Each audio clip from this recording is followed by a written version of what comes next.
the ideals he embraced, his dignity, his diligence, his candor, and concern for the well-being of all Kenyans. As a leading figure in Kenya's post-independence history, His Excellency Mwai Kibaki earned the abiding respect and affection of the people of this nation and other nations throughout the world. President Kibaki will forever be remembered as a gentleman in Kenyan politics, a brilliant debater whose eloquence, wit, and charm won the day time and time again. His contributions in the Ministry of Finance and as Vice President saw Kenya's economy grow steadily, fueled by a commodities boom, as well as fiscal and monetary policies that were the backbone of his economic philosophy. Believing that Kenya was once again ripe for a vibrant multi-democracy, President Kibaki exited from government and led the charge to keep the ruling party accountable. His contributions to the restoration of multi-party democracy as the leader of the official opposition, combined with his track record and impressive credentials, made Mwai Kibaki the natural choice for selection as the opposition consensus candidate against my own candidature in the year 2002 and the presidential elections that followed thereafter. On the 30th of December 2002, Mwai Kibaki was sworn in as the third president of the Republic of Kenya. He served as head of state and government until the 9th of April 2013. Administration conceptualized and spearheaded transformation in crucial sectors such as education through the globally lauded free primary education program, infrastructure developments in transport and energy, and increasing the availability and access to health care for his fellow Kenyans. In honor of this great statesman, Kenya remains committed to maintaining policies that promote economic and social empowerment, democracy, the rule of law, and respect for human rights. The late President Kibaki championed the realization and objectives of the East African Community Common Market, of trade liberalization for the citizens of partner states of the East African Community. His inclusive spirit and conviction for economic empowerment transcended the territory of Kenya towards cross-border economic stability.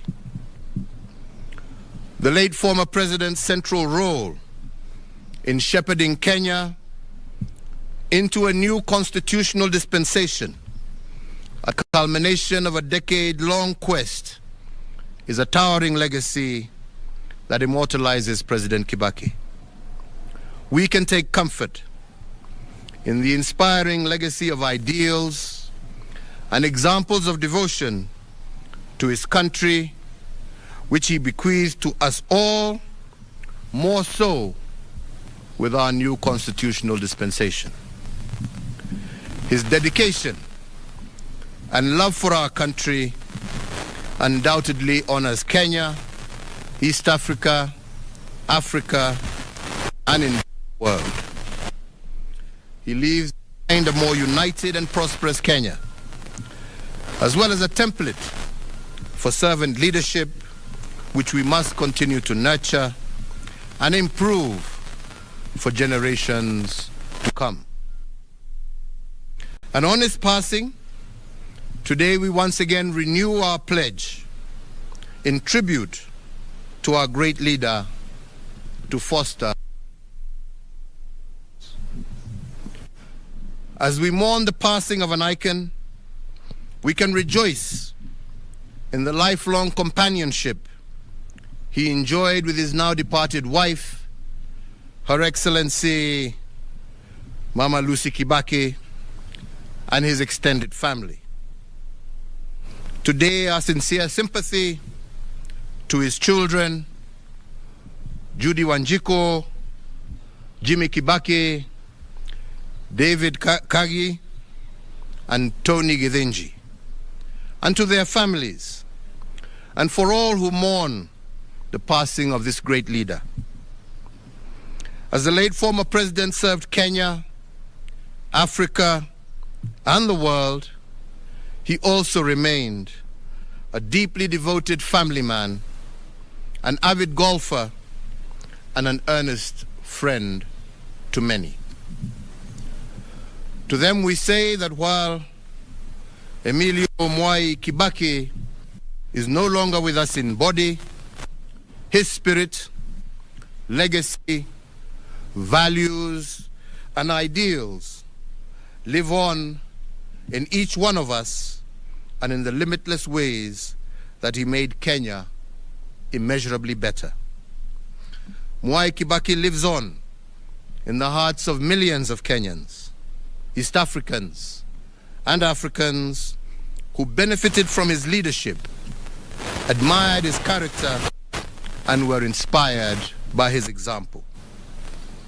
Mwai Kibaki lives on in our fond memories of his strength of will, his charm, his wit, and his passionate love for God, for family, and for nation.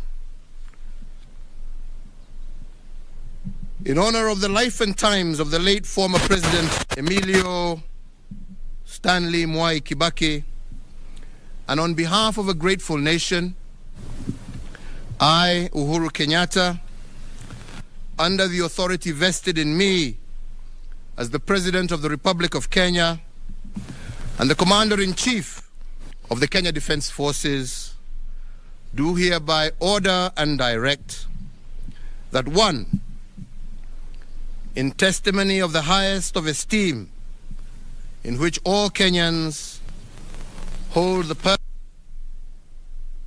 of Mwai Kibaki, the nation will observe a period of national mourning from today until sunset.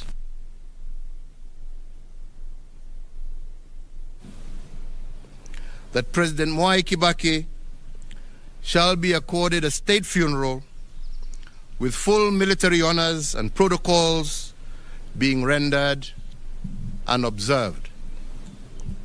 3, that the flag of the Republic of Kenya shall be flown at half-mast at Statehouse and all Kenyan diplomatic missions, public buildings, public grounds, all military bases, posts, and stations, on all naval vessels of the Republic of Kenya and elsewhere throughout the entire territory of the Republic of Kenya from today until sunset on the day of his internment.